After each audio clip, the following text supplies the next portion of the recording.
This apron that I have on was made by my mom, Charmaine.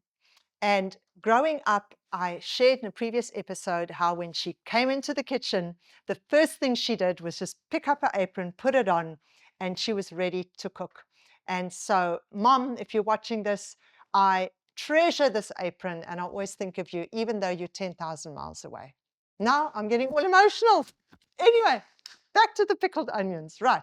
Growing up, pickled onions was a staple in our home. And we always had the little small baby pickled onions. And I don't see them very often here in the grocery stores where we're at.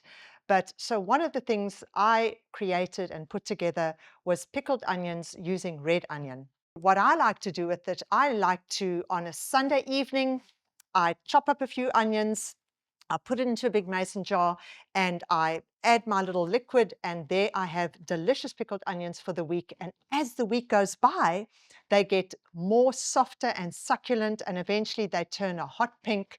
I use them on wraps, in wraps, sandwiches. I use them in salads. They make a delicious addition to any Mediterranean meal. So I'm going to show you how to do it.